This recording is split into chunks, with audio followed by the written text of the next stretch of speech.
Was it really Professor Plum in the library with a revolver?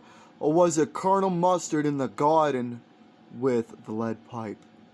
Who the fuck knows?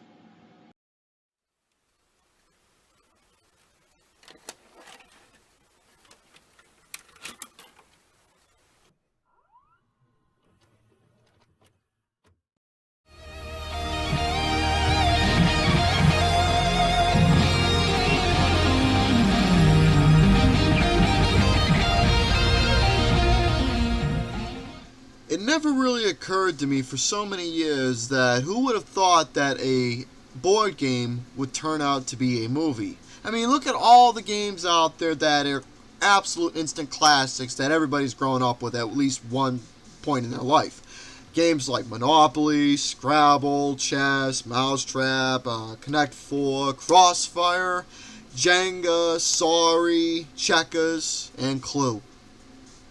A lot of those great board games could have been turned into a very interesting premise of a movie, or you can ask someone like James Rolfe, who can do different various themed episodes and turn them into a beloved series that he did called Board James, where he got his friends Motherfucker Mike and Bad Luck Bootsy involved and gave us a symphony of outstanding episodes based off various board games and had comedy, horror, seriousness, and an interesting tale leading on to a saga like that. But besides giving a little shout out to one of my favorite YouTubers of all time, Cinemassacre, of one of his beloved programs that he did on his channel, we're here to talk about a board game that actually was turned into a movie, and surprisingly, and I'd be damned, it was a lot of fun. 1985, we're going to that year, and I'm going to talk about Clue. Now, you're probably asking yourselves, how would a board game like that be turned into a movie? Well, a strange guest invited to a house, a murder gets taken place, they gotta find out who did it, in what room, and which weapon. Now, that is the basic premise of what the board game is, and it could take quite a bit of some time to understand and get the game going if you want to get your friends or family together to play it for a Friday night game night, or if you want to get your Super Nintendo or your Sega Genesis together, or you can play the home video game of Clue and take up a good amount of time doing that instead of getting all the pieces together for the actual board game. Now, when I was watching this movie, I just had to put on my robe, and I wish I had one of those pipes that blows bubbles out. I kind of was in the mood to have that little experience when watching this movie and have a nice event with it. But to describe what the story about this movie is, well, it's like I said, you had multiple people on visit to a strange mansion who their unknown host invites them all out to a dinner party. Various people are blackmailed. You had Mr. Green, Colonel Mustard, Professor Plum, Miss Scarlet, and Mrs. White. And Mrs. Peacock.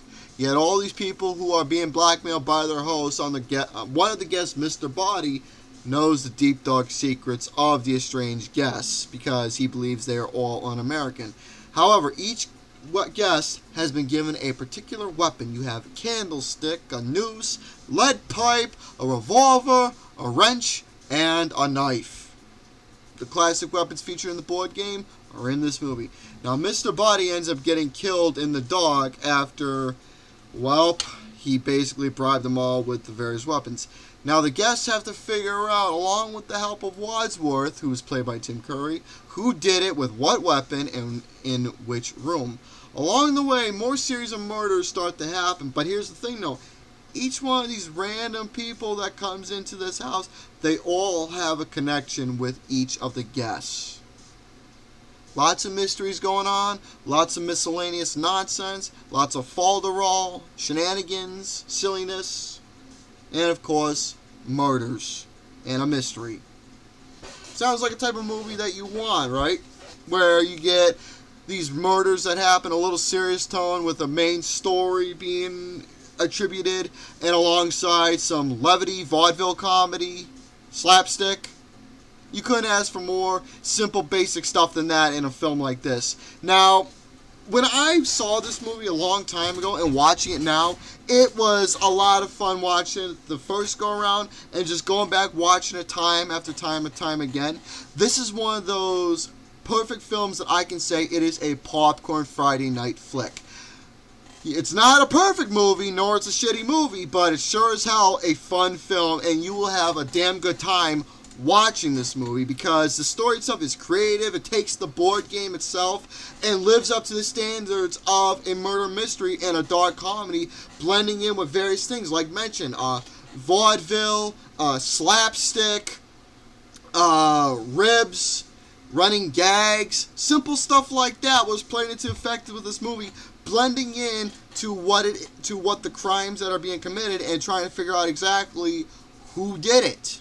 Each personality in this movie has their own story as to the reasons why they're being blackmailed. And here's the thing, though. They all have one thing in common. As for what it is, well, they all have some sort of work and relations with anybody who lives in Washington, D.C.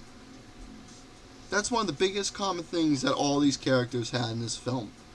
Now, the movie does take good details within comparing to rooms within the board game itself. You know, rooms like the ballroom, dining room, the study, the lounge, the conservatory, bathroom, kitchen, you name it. A lot of the rooms that were featured in the board game were featured in this movie. However, though, specific rooms play a key factor. And that is one thing whenever you play the board game itself, is that you go into a specific room most of the time trying to investigate who did the crime. Now, I love Tim Curry. He is a phenomenal actor. He has done some leading roles, supporting roles. He's done some great stuff in the movies throughout the 80s and the 90s. And this was one of those roles to where he was practically the main leading guy who was showcasing and let alone hosting the entire event. His personality was fantastic. The sense of humor, him explaining to everybody the reasons, the details, the correlations, being the leader of it all besides being the butler. Tim Curry was absolutely fantastic, and he was hilarious in the whole entire film. The murders itself have logical reasons leading into, like I mentioned, with each character, their motives, their drives, and their past on why, when they're all connected in this movie and why they're all brought together, leading into exactly how these specific other side characters, like the guy whose car who broke down, the fucking police chief, and the singing telegram girl. Sure, a lot of these characters were random when appearing, despite the fact that they also played a particular role towards said guest in the film.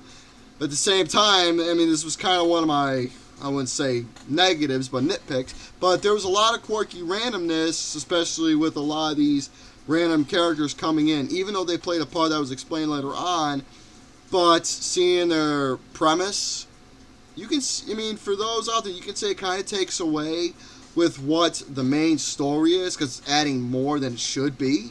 But, you know, never hurts to add more thrills and suspense, and more mysteries involved. But there you go. Nothing wrong with that, but for me, though, judging it, it was kind of a little bit much for me. But like I said, logical reasons, logical explanations as to why these said extra characters were involved. But then again, especially with the singing telegram girl, Jane Wiedlin, love the Go-Go's. You know, door opens, she sings a little song, and bang. Not really much of a benefit to the story at all with something silly like that. So overall, to explain the movie Clue, other than my little negative that I had there, the movie itself, it's not one of the best movies out there. It's not one of the greatest. But however, though, this is one of those movies where I was damn well surprised where they were able to take a board game and turn it into a concept of a film that was a lot of fun. It had well-known personalities. It was quirky. It was silly. It had comedy, murder, mystery. Tim Curry was the star of the entire movie. And with that being said, the rating I gave this film, surprisingly, I gave it a 3.75 out of 5. Decent film, fun time, perfect popcorn film for a Friday night if you want to gather with your significant other, friends, family, whomever. So, ladies and gentlemen, that is my little talk about Clue. I highly recommend to watch this movie if you've never seen it before, because you are going to have yourselves a nice, fun time with this movie. So, that being said, folks, ciao for now.